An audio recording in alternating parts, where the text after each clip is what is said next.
तो क्या कभी रात के अंधेरे में कोई डरावनी कहानी सुनते वक्त वो अजीब सी सिहरन महसूस हुई है? बिल्कुल वैसे ही जैसे हम सब कभी न कभी कैंप फायर के चारों तरफ बैठकर खौफनाक किस्से सुनते हुए महसूस करते हैं। आज हम जिस कहानी की गहराइयों में उतरने वाले हैं वो कोई आम किस्सा नहीं है। ये बिरानी हवेली की वो कहानी है जो न जाने कितनी ही पीढ़ियों से लोगों के रोंगटे खड़े करती आई है। हम सिर्फ ऊपर ऊपर से कहानी नहीं देखेंगे, बल्कि ये समझने की कोशिश करेंगे कि आखिर ये डर हमारे दिमाग के साथ खेलता कैसे है। तो चलिए इस खौफनाक सफर पर चलते हैं। हर अच्छी भूतिया कहानी की शुरुआत कैसे होती है? लोग कहते थे, है ना? ये 3 शब्द ही काफी हैं किसी के भी मन में खौफ पैदा करने के लिए। इस कहानी में भी गांव के बाहर एक बेहद पुरानी वीरान सी हवेली थी और वहां की सबसे मशहूर अफवाह ये थी कि जो भी रात के अंधेरे में उस हवेली के अंदर गया, वो इंसान कभी भी लौटकर वापस नहीं आया। मतलब वो सिर्फ ईंट और पत्थर की कोई इमारत नहीं थी, वो उस पूरे गांव के लिए एक जीता जागता खौफ था। अब आते हैं कहानी के पहले पड़ाव पर, आधी रात की चुनौती। इंसानी फितरत भी बड़ी अजीब है ना। जब भी कोई हमसे कहता है कि देखो वहां बिल्कुल मत जाना, तो हमारा दिमाग सबसे पहले यही सोचता है कि आखिर क्यों नहीं, क्या है वहां। इसी को हम इंसान का अहंकार कह सकते हैं।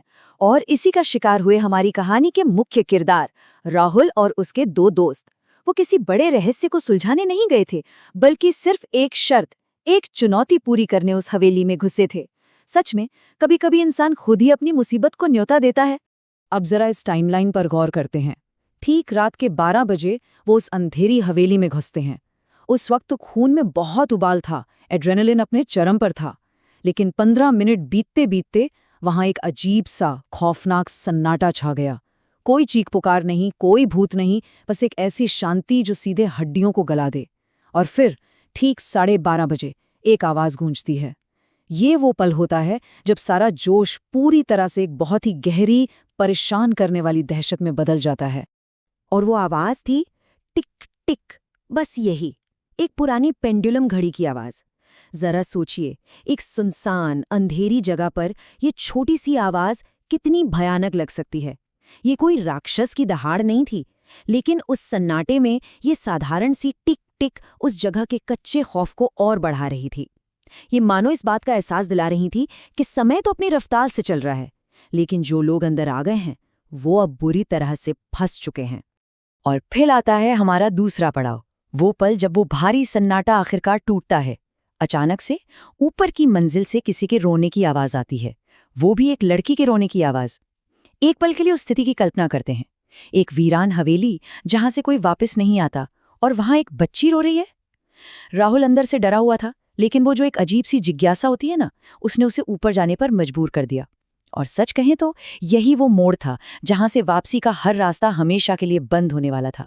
जब राहुल ऊपर पहुंचा तो उसने जो देखा वो किसी भी इंसान का खून सुखाने के लिए काफी था। ऊपर एक दरवाजा खुला हुआ था। अंदर कमरे के एक अंधेरे कोने में एक छोटी सी लड़की बैठी हुई थी और उसने सिर से पैर तक सिर्फ सफेद कपड़े पहने हुए थे। हॉरर कहानियों का ये एक बहुत ही क्लासिक ढांचा है, एक अकेली रोती हुई मासूम सी दिखने वाली आकृति। लेकिन उस खौफनाक माहौल में वही सबसे ज्यादा खतरनाक चीज होती है। उस भयानक माहौल में राहुल के कांपते हुए होठों से एक बहुत ही सीधा सा सवाल निकलता है, तुम कौन हो? अंधेरे में बैठी उस अनजान शक्ति से पूछा गया ये सवाल सिर्फ कोई जानकारी हासिल करने के लिए नहीं था। ये उस इंसान की बेबसी थी जो कुछ ऐसा देख रहा था जिस पर उसका दिमाग खुद विश्वास नहीं कर पा रहा था। ये तर्क और समझ के बिल्कुल परे था। और इसके जवाब में क्या हुआ? वो लड़की बहुत ही धीमी गति से खड़ी हुई और उसने एक ऐसा सवाल पूछा जिसने राहुल की रूह कंपा दी। उसने कहा, तुम लोग भी मुझे छोड़कर चले जाओगे? बस यही वो पल है जिसे हम पॉइंट ऑफ नो रिटर्न कहते हैं। ये कोई साधारण सवाल नहीं था, ये एक साफ चेतावनी थी। ये इस बात का एहसास था कि अब कुछ बहुत ही खौफनाक होने वाला है। अब आता है हमारा तीसरा हिस्सा, जहां भागने की जद्दोजहद शुरू होती है, क्योंकि जाल तो पूरी तरह बिछ चुका था। जो डर अब तक धीरे धीरे बढ़ रहा था, वो अचानक से एक अनियंत्रित दहशत में बदल जाता है। उन तीनों दोस्तों को ये समझने में 1 सेकंड भी नहीं लगा कि उनसे कितनी बड़ी और जानलेवा गलती हो गई है। अब उनका सिर्फ एक ही मकसद था, किसी भी तरह वहां से अपनी जान बचाकर भागना। लेकिन ये भागदौड़ कैसे एक मौत के कुएं में बदल गई, चलिए वो देखते हैं। जैसे ही वो लड़की अपनी बात खत्म करती है, उसका चेहरा अचानक आग की तरह जलने लगता है। उसकी आंखें पूरी तरह से काली और भयानक हो जाती हैं। उसमें इंसानियत का कोई नामो निशान नहीं बचा था। और सबसे भयानक बात तो तब हुई जब वो तीनों अपनी जान हथेली पर रखकर नीचे की तरफ भागे। हवेली का वो विशाल भारी भरकम मुख्य दरवाजा अपने आप बंद हो चुका था। वो लॉक हो गए थे, हमेशा के लिए उस अंधेरे में कैद। और फिर कहानी हमें ले जाती है अपने आखिरी हिस्से की तरफ, अगली सुबह के सबूत। रात का वो खौफनाक तांडव अब शांत हो चुका था। अगली सुबह हवेली के बाहर फिर से वही डरावना सन्नाटा पसरा था, लेकिन इस बार ये शांति अपने अंदर एक बहुत बड़ा खौफनाक राज समेटे हुए थी। चलिए देखते हैं कि अगली सुबह गांव वालों को आखिर ऐसा क्या मिला जिसने पूरे गांव की नींद उड़ा दी। तो हुआ ये कि जब गांव वाले हिम्मत करके हवेली के बाहर पहुंचे तो उन्हें उन 3 लड़कों का कोई नामो निशान नहीं मिला। ना कोई खून, ना कोई संघर्ष के निशान, कुछ भी नहीं। मिट्टी में पड़ा हुआ मिला तो सिर्फ राहुल का वो कैमरा। ये बात इस खौफनाक सिद्धांत को बिल्कुल सच साबित करती है कि जो हमें दिखाई नहीं देता वो सबसे ज्यादा डरावना होता है।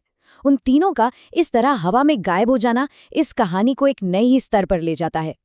लेकिन सबसे बड़ा झटका तो अभी लगना बाकी था। जब उस कैमरे को चेक किया गया तो उसकी जो आखिरी तस्वीर थी उसने सबके होश उड़ा दिए। उस आखिरी फोटो में वो लड़की, वो भयानक सफेद कपड़ों वाली लड़की जिसका चेहरा जल रहा था, वो ठीक राहुल के पीछे खड़ी थी। ये तस्वीर पूरी की पूरी टाइमलाइन को पलट कर रख देती है। सब सोच रहे थे कि दरवाजा बंद हो गया था और वो अंदर फंस गए थे, लेकिन क्या सच में ऐसा था, या फिर वो साया उनके साथ ही बाहर तक आ गया था? और यहीं पर यह कहानी हमें एक बहुत ही भयानक सवाल के साथ अकेला छोड़ जाती है। वो कैमरा हवेली के बाहर आखिर पहुंचा कैसे? क्या उस कैमरे को वहां जानबूझकर छोड़ा गया था ताकि गांव वालों को दूर रहने की चेतावनी दी जा सके? या फिर क्या ये उस हवेली में जाने वाले किसी अगले शिकार के लिए खुला निमंत्रण है? एक ऐसा सवाल जिसका जवाब आज भी किसी के पास नहीं है। तो अगली बार जब कोई कहे कि वहां बिल्कुल मत जाना, तो इस पुरानी हवेली को जरूर याद कर लेना। कौन जानता है अंधेरे में क्या छुपा हो।